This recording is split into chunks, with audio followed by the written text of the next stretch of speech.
Shalom. Tahun baru Imlek menurut iman Kristen. Bagaimana tradisi Imlek dalam pandangan iman Kristen? Saudara, setiap awal tahun, Asia menjadi lokasi arus mudik terbesar di dunia ini. Ratusan juta orang Asia pulang untuk merayakan tahun baru Imlek bersama keluarga mereka. Banyak orang memanfaatkan momen ini untuk berkumpul dengan saudara, dengan keluarga, berlibur bersama-sama dalam keluarga.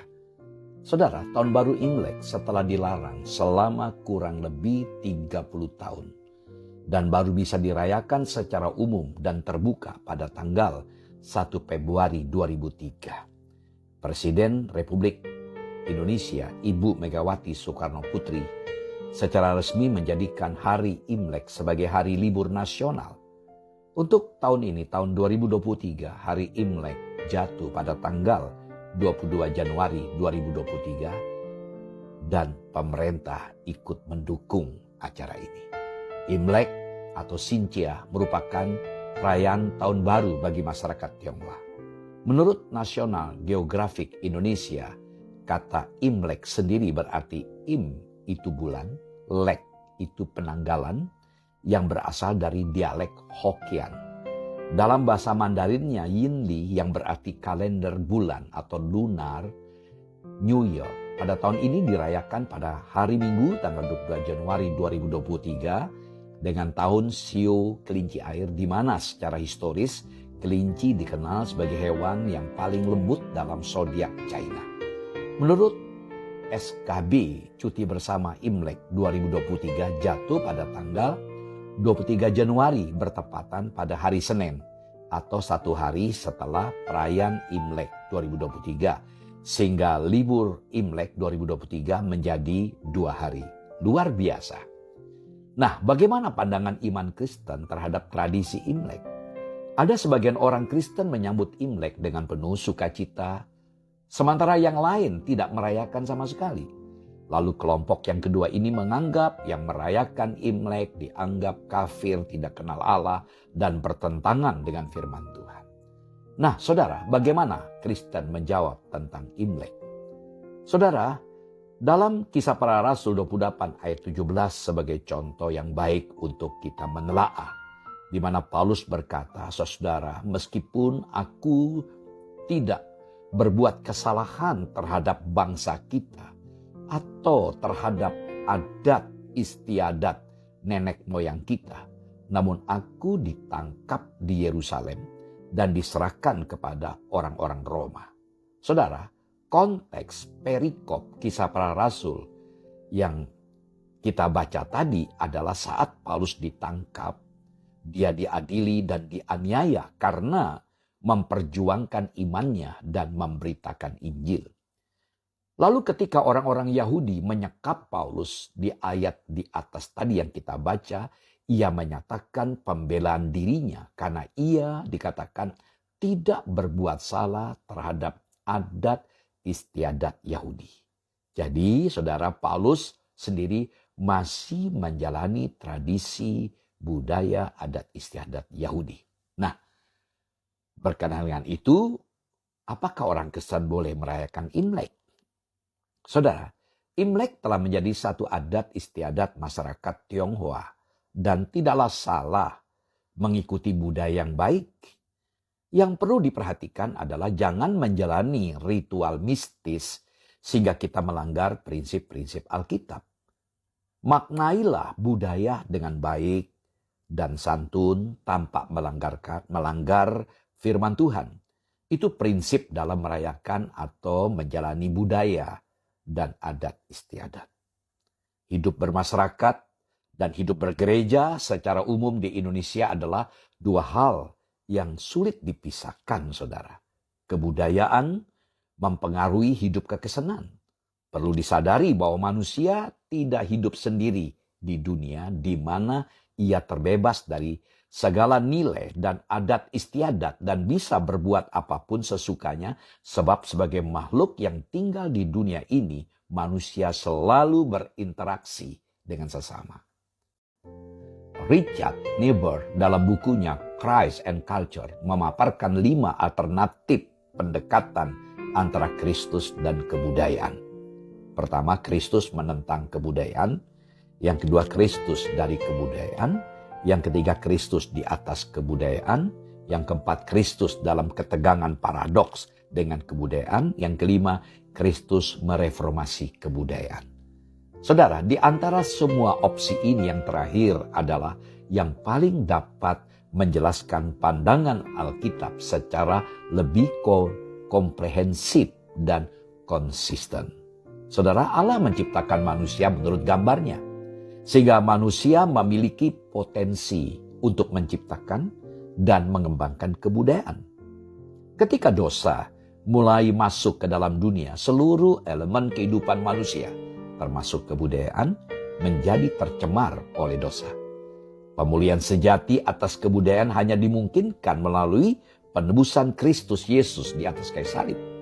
Ia datang ke dalam dunia bukan hanya untuk menyelamatkan secara individu, secara personal, tetapi juga mengadakan transformasi kebudayaan. Di saat saya belajar tentang pelayanan lintas budaya, saudara, tradisi, adat istiadat, dan budaya adalah sesuatu yang tidak bisa dipisahkan dari kehidupan kita sebagai manusia. Untuk pendekatan budaya muncullah istilah yang disebut dalam ilmu misi, yaitu kontekstualisasi. Ada upaya untuk menyampaikan firman Tuhan, yaitu teks, sesuai dengan situasi sosial budaya si penerima atau si pendengar, itu konteks. Jadi prinsip kontekstualisasi atau sikap yang muncul terhadap budaya atau adat istiadat itu ada 3 hal. Pertama, memakai. Jadi hal-hal yang bersifat netral dalam kebudayaan yang bisa digunakan, ya dipakai. Menerima tradisi yang berguna, berfaedah, dan tidak bertentangan dengan Alkitab kita terima.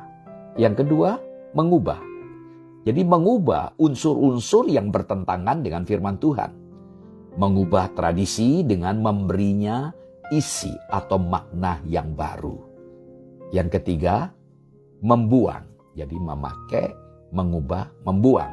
Membuang budaya yang bertentangan dengan firman Tuhan. Menolak tradisi yang bertentangan dengan Alkitab. Nah, saudara, berdasarkan 3 hal tadi, memakai, ya, mengubah, lalu menolak. Ya, ada beberapa kebiasaan pada saat Imlek yang perlu kita lihat dan kita pertimbangkan. Pertama, pengucapan gongsi pacai. Secara harafiah, ungkapan gongsi pacai itu artinya selamat mendapatkan lebih banyak kekayaan atau kemakmuran. Ungkapan ini sebenarnya lebih fokus terhadap keuntungan materi daripada semangat kebersamaan di tahun baru Imlek. Karena itu banyak kalangan lebih suka mengucapkan kata Sinien Kuelo yang artinya selamat tahun baru di momen Imlek. Ungkapan Sinien Kuelo adalah cara untuk mengucapkan selamat tahun baru dalam bahasa China kepada teman tanpa merujuk uang, finansial, keuntungan secara materi. Sementara namun dalam bahasa Mandarin ucapan tahun baru Imlek yang paling umum adalah Xin Nian Hao yang secara langsung diterjemahkan sebagai New Year Goodness. Namun ucapan Imlek 2023 yang lebih formal adalah Xin Nian Kualo yang secara harfiah berarti New Year Happiness atau selamat tahun baru. Yang kedua, pemasangan lampion. Saudara, kita memang harus mengakui bahwa asal-usul perayaan ini diwarnai oleh kisah-kisah mitologis yang kurang tepat secara perspektif ya Kristiani. Tradisi pengusiran roh-roh jahat melalui lampion dan petasan jelas berlawanan dengan Alkitab. Ya, kita belajar ya tidaklah demikian. Yang ketiga, membersihkan rumah. Ada keyakinan di saat Imlek kita tidak boleh menyapu, membersihkan rumah. Jadi sampah dibiarkan di rumah. Kalau kita lakukan pembersihan itu berarti kita akan mengalami kerugian. Artinya menyapu rejeki, menghilangkan berkat atau rejeki. Hidup bersih sebenarnya cerminan kehidupan iman. Jadi segala kotoran harus dibersihkan, baik secara rohani maupun secara fisik. Yang keempat, berdoa di depan meja abu untuk menghormati leluhur. Ya, ada pepatah China kuno terkenal yang mengatakan demikian. Sewaktu kita minum air, ingatlah sumbernya. Jadi sewaktu kita minum air, ingatlah sumbernya. Hal ini menunjukkan respek yang dalam terhadap orang tua dan leluhur mereka yang menjadi tradisi bagi banyak orang. Namun perlu kita ketahui, menghormati orang tua adalah perintah Allah. Tapi bukan dengan cara berdoa kepada orang tua yang sudah meninggal.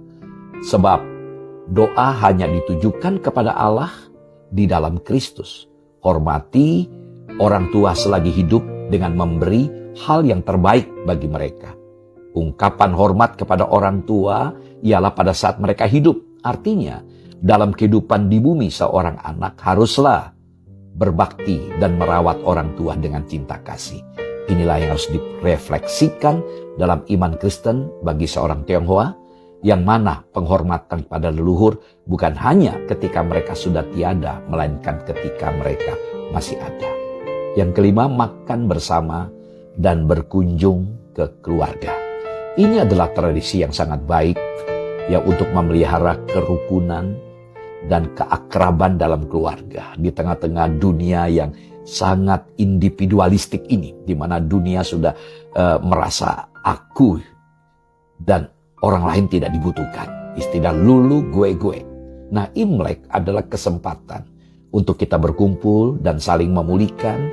Kalau selama ini ada hal-hal yang mengganggu relasi hubungan satu dengan lainnya, inilah kesempatan untuk menyelesaikannya, siap memaafkan, siap mengampuni, forgive and forget. Tuhan memerintahkan berkat di saat kita menyatu, kita hidup dalam kerukunan. Itu terjadi. Yang keenam, berbagi angpau. Salah satu tradisi Imlek yang menggambarkan kemurahan hati itu adalah membagi angpau. Ya, pada yang lebih muda, khususnya yang belum menikah. Jika hal ini dilakukan dengan semangat menjadi saluran berkat, tentu menjadi sangat baik. Kemurahan hati adalah tanda bahwa seorang tidak terikat oleh harta dan memiliki kerelaan berbagi kepada orang lain. Namun sebenarnya tidak hanya angpau saja di hari raya Imlek, itu juga kita bisa membuka diri, menerima orang lain, mungkin dengan istilah open house. Yang terakhir, yang ketujuh, pertunjukan barongsai. Sebagai tarian tradisional, hal ini tidak menjadi soal. Ini sesuatu pertunjukan yang menarik.